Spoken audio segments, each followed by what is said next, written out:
and this is the Dominate the 18 Goalkeeper College Night. So again, thank you very much for joining us. We hope we provide you some information to help educate you, guide you, and make this process a little bit easier to understand. First, some introductions.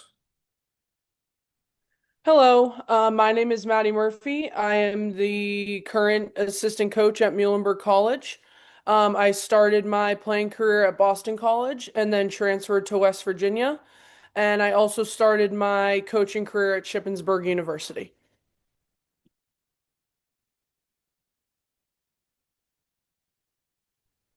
Hey guys, it's Coach Sarah here. I have been a D Dominate 18 coach for a while now. I started out as a player back in the day. I went to Newman University. I started my career there, then transferred to Catholic University. I'm currently a junior, and I'm majoring in sports management and sales. Hey guys, my name is Emma Fry. I am currently a freshman on the women's soccer team at Duquesne University. I'm majoring in sports information and media as well as business marketing. And again, my name is Coach Bob Pippage. I'm the founder and director of Dominate the 18. I played at St. Francis University, played semi-professionally and professionally, and been coaching youth soccer for about 22 years, and also coached high school as well. So I've been coaching at all levels. So again, thank you so much for joining us. Let's get right into it.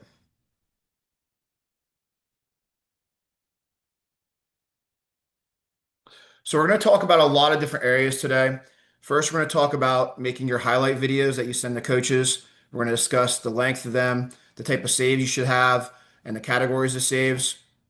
We're going to talk about sending emails to college coaches, when you should send them, who should be sending them, what you should say in them, and how you should do them. So a lot of different aspects to that.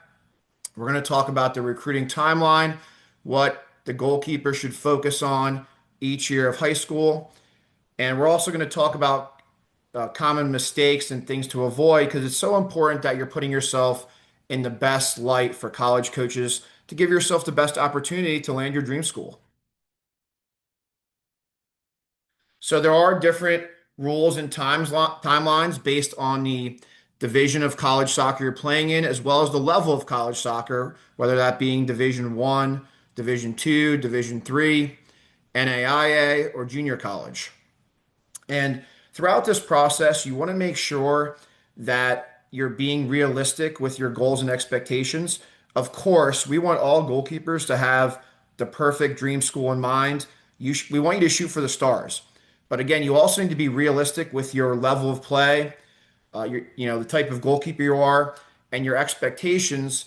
And also, you want to have some safe schools lined up. So, pursue as many schools as possible, get the best feel for the process, and that way you are most comfortable with the decision that you'll make ultimately at the end of this. So it's very, very important. And I said very twice. It's very, very important that when you reach out to college coaches, this is a player-led thing. Parents, you can support your goalkeeper at all times, but the conversation needs to be player-led. They're recruiting the goalkeeper, they're not recruiting the parent. Okay. So support them, guide them, talk with them, but make sure that the emails and discussions are player-led. As far as players want to send emails to coaches, a fantastic day to email is usually Monday or Tuesday. And every college coach is different, though. Early in the week is usually better because it's after the weekend, usually after their games, if it's the fall season. But every coach might do it a little bit differently. Sometimes coaches allocate specific days to do their recruiting and respond to emails, but it's usually best to email earlier in the week. As a goalkeeper pursuing colleges and finding the right fit, you want to make sure you find this balance between persistence and space. In terms of general emails you send to college coaches, it's a great idea to limit to about 2 emails per month. And again, that's a guideline, not a rule of thumb, because in certain instances, especially as you get later in your high school career, there's less restrictions on things and the conversations may get more specific. But in terms of reaching out to colleges and coaches, generally speaking, don't email them more than twice a month. If you email a college coach, two or three times in a short period of time and they don't respond, move on. There could be a lot of reasons for that. They could be very busy. It could be the wrong time for them to reach back out to you. They might not be able to reach back out to you. They might have just allocated to respond to all their, younger recruits in a specific period of time. So, and the other thing that might actually happen is they might not be interested. But regardless, you want to have the mindset not to overwhelm them and not to set off red flags. So if you email a coach, let's say twice in a short period of time and they don't respond to you, wait for them to respond or move on. It's great to talk to a current college player, as in this case, a college goalkeeper, to help you navigate the landscape, especially a goalkeeper or even a player who might be at a school that you're interested in. So talk to them, get some ideas, but talking to us and talking to, current goalkeepers and players who have done this before is very, very helpful in the process. Now we're talking about emailing coaches related to your games and showcases. Please make sure that you email them 5 to 7 days before the event because that way they know to come look for you and that you're going to be there and they can come scout you and see you. Oftentimes, sometimes I should say, players may wait 1 to 2 days before the event, or even three sometimes, and that might be too late in the process. They might not have you then on their radar, so make sure you email coaches with plenty of time with your game schedule to make sure that they know and have you on their schedule to be able to see you.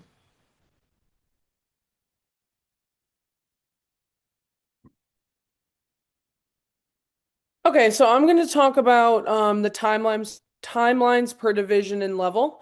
So for Division 1, coaches in Division 1 can contact you on June 15th after your sophomore year. They can send you general ID clinic information, but that is all that they can send you. And Division 1 can provide athletic scholarships. Now going on to Division 2. It is similar to the contact rules of Division 1. Division 2 coaches can respond back to your email with general response like a thank you, and some more information about their program in school, but no direct information about recruiting. Division 2 can also provide athletic scholarships.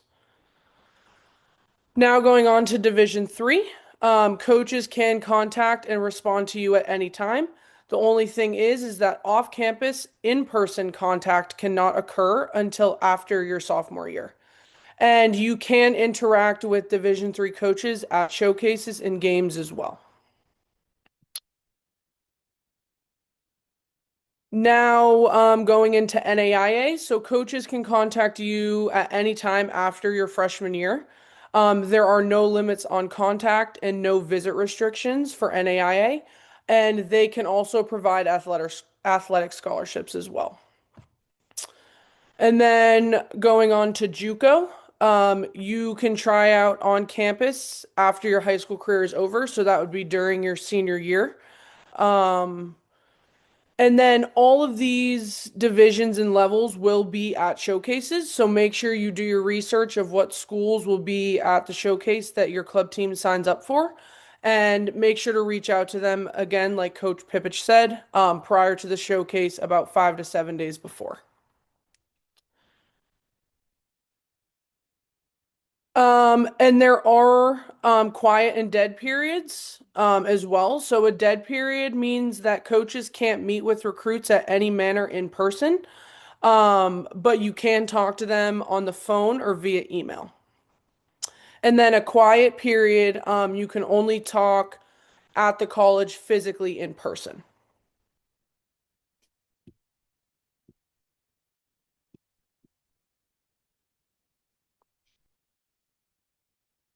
So now I'm going to go through the recruiting timeline. So in your freshman year, you should start thinking about possible majors and schools that you may be interested in. You want to be realistic in schools you start to do research on and the different levels. You want to reach out to as many schools with your resume and highlight videos to introduce yourself. Again, you will not hear back from Division 1 coach at this time. In your sophomore year, you want to begin going to ID clinics and start tours of different colleges. You want to reach out to coaches with your showcase schedule. Remember, again, Division One cannot contact you until June 15th after your sophomore year. Once that June 15th date comes, Division One and Division Two can start contacting you about specific recruiting details. In your junior year, continue to do ID clinics and go on visits with the coaching staff at different colleges. Be very active in reaching out to coaches and communicating with them on the phone and via email. At this time, you want to narrow down your options in schools, and you should have your top three schools narrowed down at this time. And then for your senior year, you should have your final decision finalized by February.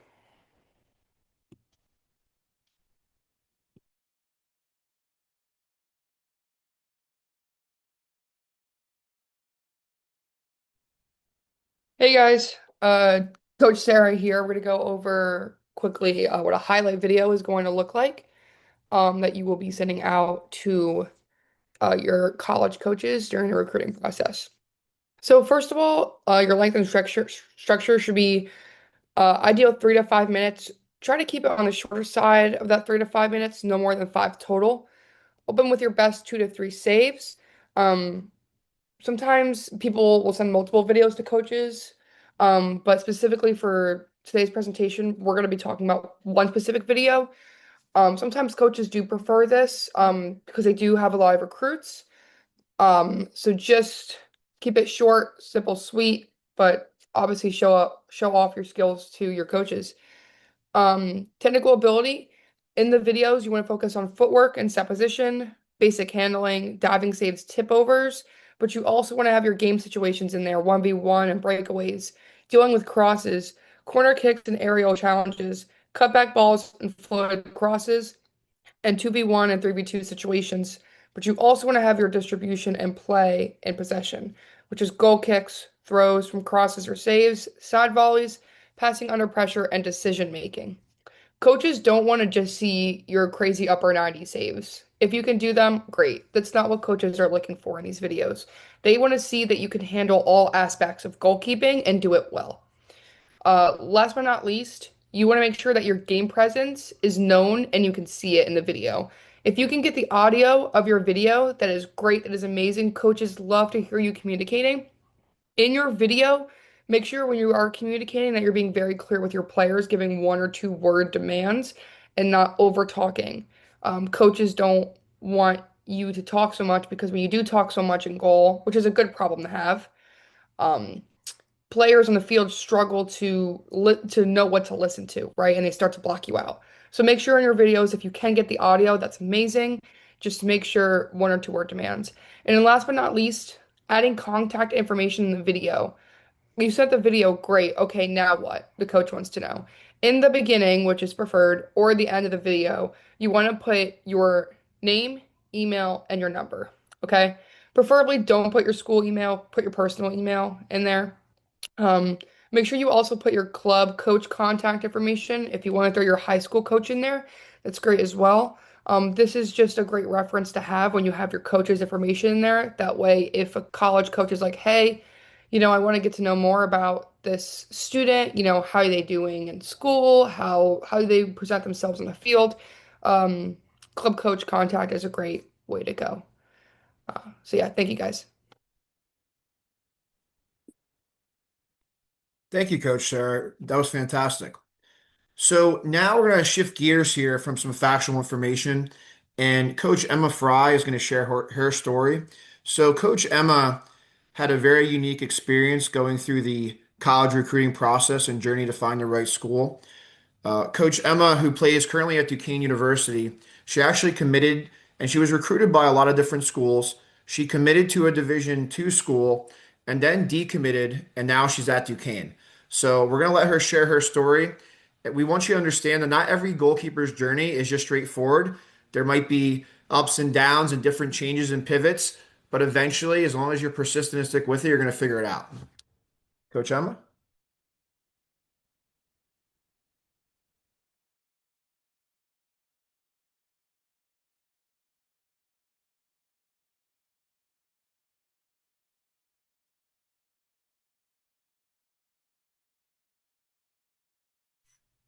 All right, guys, I'm going to take you through my recruiting process. It started the summer of 2023 for me. Before the June 15th date, I made a list of my top 15 schools and I emailed them. Once the June 15th date hit, people can get phone calls, emails, that type of thing. I ended up getting emails that day from a couple schools. The two big schools that I got emails from was Boston University and UMass. I mainly kept in contact with Boston University. I went to a camp in July. They showed interest in me, and I ended up contacting them through October. I then ended up losing all of my contacts because recruitment is a business. They ended up recruiting other people, other goalkeepers for their class. But this is just a reminder not to get discouraged because we'll all eventually find our own home. I then, from November, December, January, I visited a few D3 schools for some experience. And then Jefferson Cup came around in March. So I then had a list of about 10 schools that I was interested in at that point. I emailed them. I want to note that Slippery Rock University was not one of those schools that I had on my list before Jeff Cup. I performed at Jeff Cup and Slippery Rock emailed me and showed interest. I ended up having a phone call with both the head and assistant coaches. I then was offered to go on an official visit. So I went on a 2-night official visit where I played in a camp and I also watched them play in a scrimmage. They offered me the last day of my visit and I ended up committing. That was in April of my junior year. So then December of my senior year, my head coach notified all of us that she was leaving and going to Duquesne University.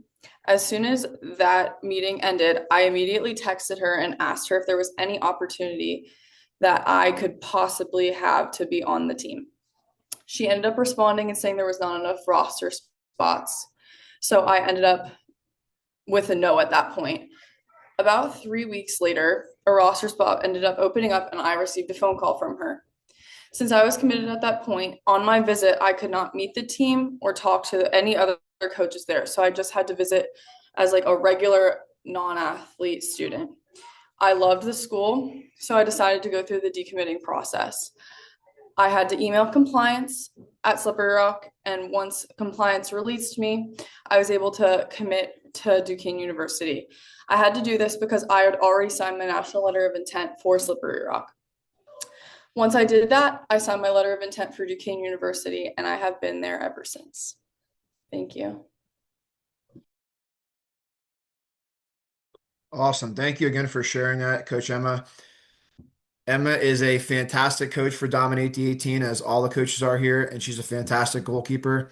As she mentioned, I mentioned she's currently playing at Duquesne University. So she had a very unique journey, but she landed now where she is super happy and working very hard to get in the field. And we really appreciate you sharing that, Coach Emma, and best of luck to you at Duquesne. Thank you.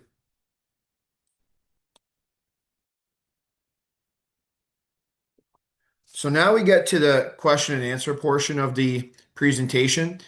And we're going to give a disclaimer first, and then we're going to answer a few of the questions that families and goalkeepers put in the registration form.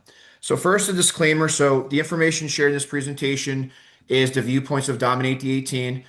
We've done our homework. We've talked to college coaches. We are college coaches, but we just want to make sure that you understand that we are sharing this information with you.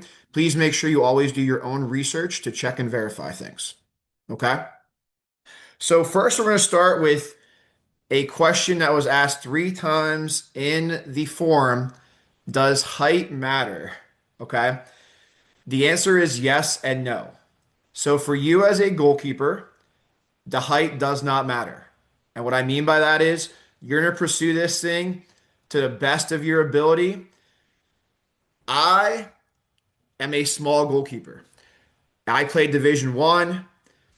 I was recruited by Division One schools. I was very blessed to do that. But there were certain schools, Division One, that would not look at me based on my height, factually. So the fact of the matter is, there are certain coaches who prefer goalkeepers of certain heights.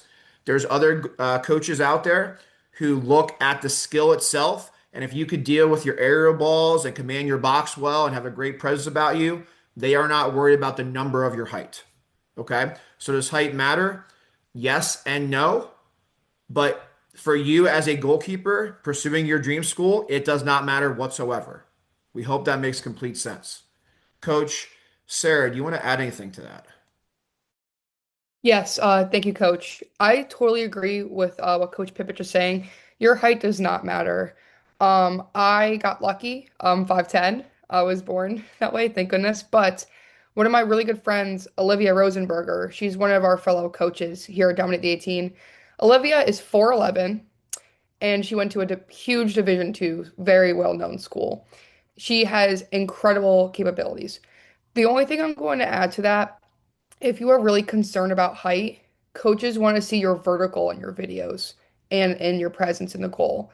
I would make sure you guys work on any kind of like in the gym or just jumping in general. There's a specific word for it. It starts with a P and I'm blanking. But just make sure you guys are don't let that height stop you. It absolutely shouldn't. Olivia has blown me away, and she's good friends with the rest of our coaching staff. So do not let your height hold you back in any way, shape, or form. Thank you, Coach Sarah. And plyometrics was the word she was looking for, but that was fantastic. Thank you. So another question we got that was a very good question was, does your level of play matter in the recruiting process? And yes, it does. The soccer landscape has changed drastically over the years, as many of you know. The best leagues to play in would be Academy for Girls, MLS Next, and then ECNL. ECRL is right after that. There are some different leagues like E64 and other things that I don't want to get into, but you do want to be playing in one of those top leagues to get noticed by college coaches. That's not to say that you have to be playing in one of those leagues to get noticed by college coaches, but if you want to put yourself in the best position to get noticed, you want to be playing in one of those leagues. So if your team is not currently playing there or not doing college showcases, okay, college showcases, tournaments, you want to do your best to make sure you get into one of those teams who plays in one of those leagues. ECRL is right behind ECNL. So sometimes if you're playing ECRL, then you have the opportunity to get to ECNL. But again, top leagues, MLS Next, Academy for Girls, GA, and then ECNL. As one, actually not as one, as many Division One coaches described it to me. And again, we're not, you don't have to go Division One. There's so many outstanding schools, Division Two, Division Three, but they are going where they have the most opportunity to see the best players. So they are going to those tournaments for ECNL and going to those other big events. So you do want to put yourself in the best position to get seen by them. Coach Maddie, you're a current coach at Muhlenberg College. Or anything you want to add to that? Yes, for sure, Coach. Thank you. So like Coach Pippich said, obviously ECNL and GA and MLS Next are top levels that you could play at. EC and RL, ECRL is growing, and so is GA Aspire for the women as well. So that is another great. They're doing a lot of showcases and big showcases that coaches are at. There was just a showcase last week in Florida that was ECRL for 3 days and then ECNL for 3 days, and there were over 300 college coaches there at both of them. So you're definitely in the right spot if you're going if you're playing for one of those teams for sure. Another coach or question that we got was how many goalkeepers are usually carried on a college soccer team and relationship to the roster size? Coach Maddie, you want to take that one? Yeah, for sure. So normally there are 3 to 4 goalkeepers on every roster. Normally it is one goalkeeper per class. In some aspects there could be 2 goalkeepers per class, but no more than two. The roster sizes at Division 1 cap at 28, so they're not going to have more than 3 to 4 goalkeepers. And then Division 2, to all the way to JUCO. There's usually between 30 to 35 players on the roster. So 3 to 4 goalkeepers is pretty much the max. But make sure you guys are doing your research and seeing how many goalkeepers are on rosters at each school. Thank you. Coach Sarah, do you want to add anything to that? I do. Thanks, Coach. I don't want you guys to get discouraged by the numbers that you see on these teams. When I came to Newman, I was playing against two seniors for competition. I came in and I was like, oh my goodness, what? It's a freshman versus two seniors. I'm obviously not going to see the field. After preseason, um, I was told I was going to start, and I started over two seniors. You never know what is going to happen. Okay, so please do not get discouraged by these numbers. I know Emma also has three goalkeepers as well, or four for Duquesne. Um, but it's also very common that goalkeepers get injured. I'm not trying to put that in your head for yourself, but I'm saying other goalkeepers get injured. There's a big number of goalkeepers for a reason, right? So even if you see yourself as like, oh my goodness, I'm a bench player, you cannot have that mentality because you never know what is going to happen. It happened at Newman. I see it happen here at Catholic. I see it happen at D1 schools, professional teams. Do not get discouraged by numbers. If it is your dream school, do not let the numbers stop you from going there. Thanks, Coach. Thank you. And I will echo those sentiments. As Coach Sarah and Coach Maddie said, you have 3 or 4 goalkeepers on a team. That could change within 2 weeks sometimes. I've seen it change within 2 weeks, where the third goalkeeper in the pecking order, so to speak, is now the starter because the one maybe gets hurt, the other one maybe something happens, whatever, yeah, again, a medical thing, ineligible, whatever, or again, the number two would take the spot. And so things could change very, very quickly. So again, don't be discouraged. Sometimes teams are only looking for one coach or one goalkeeper a certain year. Stay positive all times in your process. So how can you tell if a college coach is legitimately interested and strongly interested in you? Coach Emma, do you want to take that one? Yeah, sure. I honestly feel like the best way to know if they're fully interested in you is actually having them reply to your emails. I think the college coaches that I emailed, like an example would be I emailed Penn State and I never got a response from them. That shows disinterest. But like Slippery Rock, when they emailed me, I emailed back and we went back and forth. That shows interest to me. Also, any coach asking you if they would like to have a phone call with you, that shows interest as well. Phone call, unofficial visit, even like I sometimes had unofficial visits before I would have a phone call. That shows interest to me. So I think the three main things would be reply to emails, phone calls, and visits. Thank you. And another thing, and Coach Maddie is also going to add to this, is that if a college coach, reach out to your club coach, that's another indication that they're very interested in you. Because at certain times, especially if you're a freshman, they might not be able to talk to you directly, but they can talk to your coach. So if they contact your coach, and the coach will often let you know that they contacted them, that shows very strong interest. Coach Maddie? Yes, thank you. That was great information that you guys just shared. And as a Division 3 coach right now, the way that we specifically show interest is when we send in the email, we send specifics about what we liked about their game. So we will, if they respond to us, we went and watched that, or they emailed us, we went and watched them. And then we liked what we saw, we will send specifics. We really liked the way you came out on crosses, you were very vocal, etc. So that's another way of knowing a school's interested in you as well. Thank you, Coach. And the last question we're going to answer before uh, getting to some of your other questions is, does my child or goalkeeper have to decide on their major before they enter college? And I'm going to take the first part of that. and then turn it over to the other coaches. So no, they do not have to have their major decided. Now, with that being said, there are certain colleges, a lot of colleges that really specialize in certain academic areas. If they are playing in college, we highly recommend that their major or their future profession is very, very, very important in their decision because only a tiny percentage of collegiate goalkeepers play pro. This is just like the high school discussion.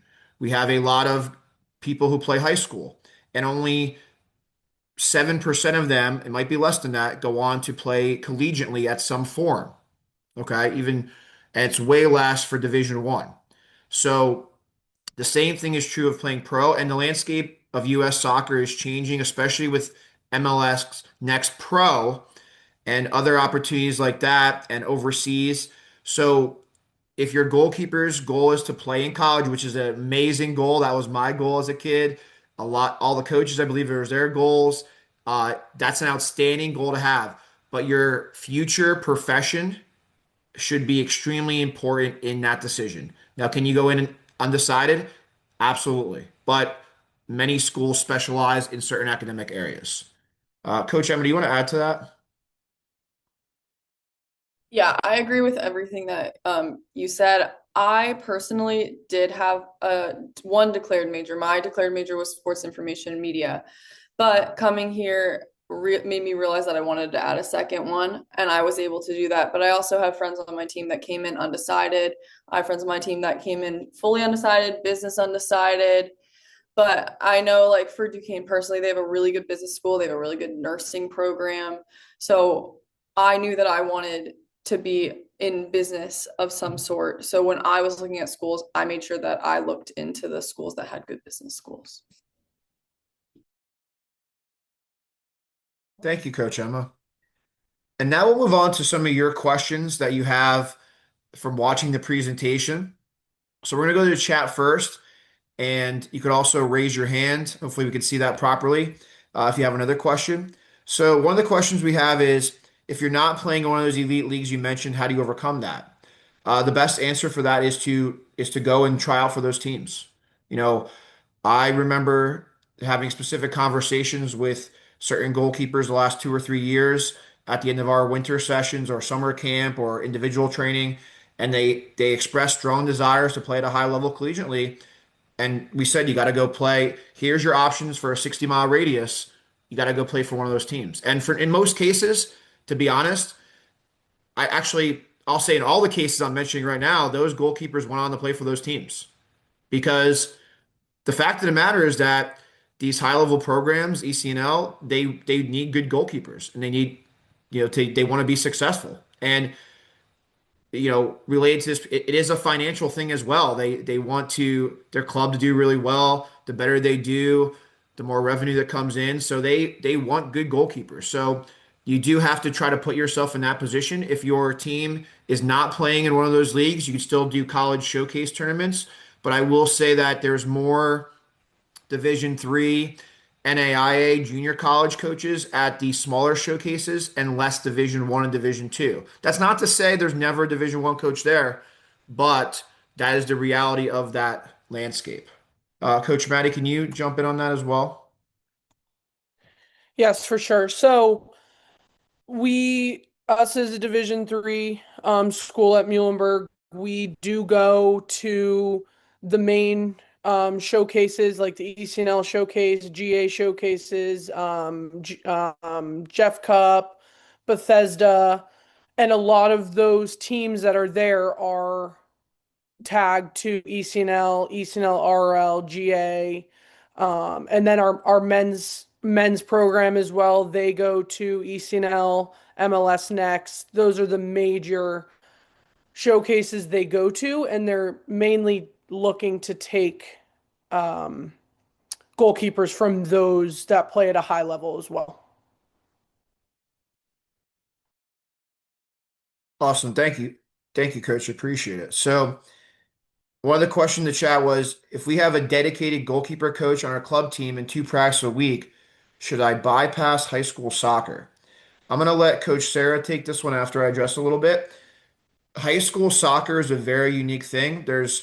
probably nothing like that. And for example, what we mean by that is when do you have a huge win and then that's the talk of the school the next day, right? Now, sometimes the opposite might be true, but that's why we play the game, right? So there's nothing like high school soccer with your peers. At the same time, most college coaches are not going to high school soccer games to scout. Now, you can use your high school highlights because oftentimes you get some great work and things like that. But that is a personal decision. If you are a player who is getting talked to from professional teams in the United States or overseas, you might consider that. But for most goalkeepers, we do not recommend that, especially goalkeepers that want to play uh, college soccer. The high school experience is one that most people cherish. And again, depending upon your goals, that might vary, but as a personal decision, for most, we recommend yes to still play high school soccer. Coach Emma, do you want to jump in on that? And then Coach Sarah as well? Yeah. Uh, Honestly, some of my best times playing soccer and like my youth was when I played high school soccer. I also think that I got my best highlight videos from my high school soccer seasons because I got so much work, and that helped. So I would say I would not bypass high school soccer because I had so much fun.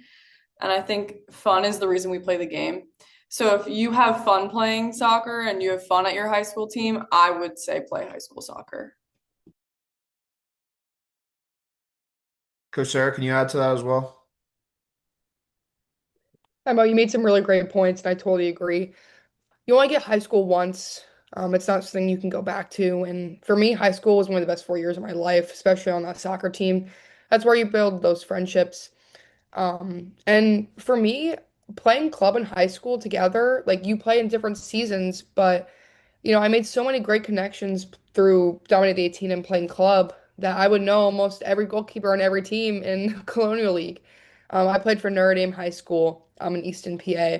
Emma and I played each other back in high school, um, and it's a great experience. I agree with what Emma said about the film. Most of my film came from my high school videos. I feel like it's a lot easier. There's a lot less going on. You're not at a showcase. I personally think it's better to get your film at high school. Also, usually the like player's ability is different at a high school level than a club. You might see less action in a club game than you do at the high school level. So take that as you will. Maybe you'll get more training from it, better highlight videos. So yeah, I don't recommend skipping high school, but everyone has different intentions with this. But no, I don't recommend skipping it. Perfect. Thank you, Coach. And one tidbit to add to that, we're not saying not to use club footage because that is coaches really want to see that too. But we're saying sometimes the best saves happen in the high school environment. In certain cases, you're getting a lot of work, right? Thank you, guys. What are the red flags you mentioned in the recruiting process as far as the coach looking at a goalkeeper? As we mentioned, the red flags would be too much communication because if you're constantly emailing, that's showing the coach that either you have limited coaches after you.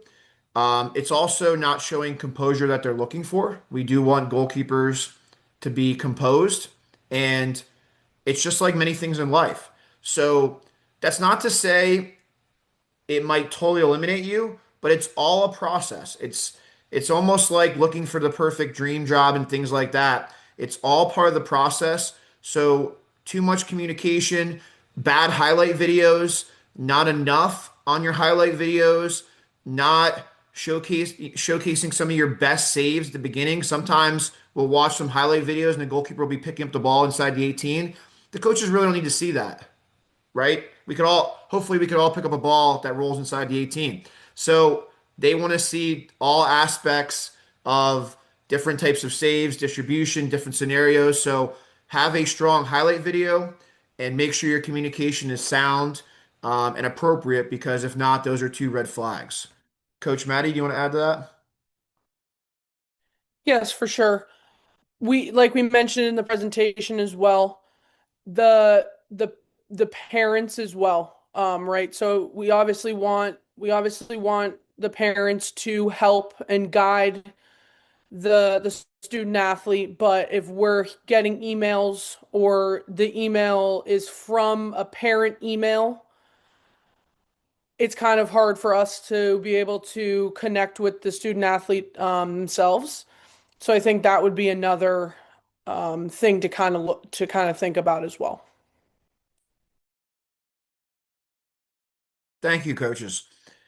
And the last question we have in the chat, and again, feel free to put in more, is talking about her daughter, and there's a tough decision between GA and Inspire. And um, Coach Maddie could probably elaborate more on this, but there's been a lot of talk about this, and you have to make the best decision based on one, it's very important how the goalkeeper feels in the environment, right? And it's also the training aspect is very, very important. But tied into that, we want to make sure they're getting the exposure. So those three things are very, very critical. Now, this is a personal viewpoint and also a viewpoint by many coaches out there. The Inspire is taking off and it might be more successful in a few years than GA. That's not to say it's going to be. But there's good uh, you know talk and balance and momentum coming from that. So it's tough to exactly say what's the best fit. A lot of that is using your eyes, talking to coaches, talking to your daughter or son or goalkeeper to make sure that they are comfortable and see what their goals and what they want to do about the whole thing and their college recruiting process. Coach Maddie? Yes, thank you. I personally think as a college coach right now, the GA Aspire and GA are pretty much at the showcases together. There was a GA showcase in California a few months back, and there were GA teams and GA Aspire teams there. So I think, again, like Coach said, whatever she feels more comfortable. But I think both of them for the college side will get looks for sure. Thank you, Coach. We're going to get to the camera one in a second. Our EDP showcase is good to attend. They used to be more of the cream of the crop, and they are getting a little bit down in the pecking order. That's not to say that they're bad to attend. That's not what we're saying at all. But the reality is, the leagues that we mentioned, GA, Inspire, MLS Next, ECNL, that is where the majority of coaches are going. There are college coaches who attend those events, but it's getting to be a smaller percentage. Check the website for the event as well, because the website for the event, talk to your team manager or your coach. They should be sharing the list of coaches that are available at these events. Okay, so check that out. But again, EDP is compared to the ones we mentioned is a little bit lower on the college recruiting pecking order, so to speak. We're not, again, discrediting that at all. Playing soccer at those levels is fantastic. Um, Coach Emily, you want to add to that? I honestly think you covered everything, Coach. Thank you. Coach Maddie, anything to add to that? Nope, I think you covered everything. So, what are a few options on cameras to record videos? Well, VO is a great one. There's a lot of other equivalents like that, but I'm going to turn this over to Coach Sarah because she's my expert in that as well as in apps as well. So, Coach Sarah. What's up, guys? You can use an iPhone for this. There's so many tripod stands that you can buy online. My advice is make sure you film horizontally and not vertically. When you're editing videos, it's just a lot easier. I personally used a GoPro. There were those games where it was downpour raining, and the GoPro still got killer footage for me. I had a GoPro tripod, and my dad would be standing on the sidelines filming my games. Um, but I definitely recommend GoPro for the weather because you never know what to expect during those fall and winter seasons for a club and high school. I for the apps, I used iMovie at the time. It's free. Um, Once I started getting into like marketing and stuff. I started using Adobe, but Adobe costs money. Um, but I would personally use iMovie. If any of you need help with that, Coach Pipich has my contact information. Feel free to reach out anytime. I'd be glad to help with that editing process. Coach Emma, do you want to add anything to that? I also just want to add in that WeVideo is also free. Your first couple times you use it. That's what I used. If I wanted to make it on a computer. I also did use iMovie when I used my phone.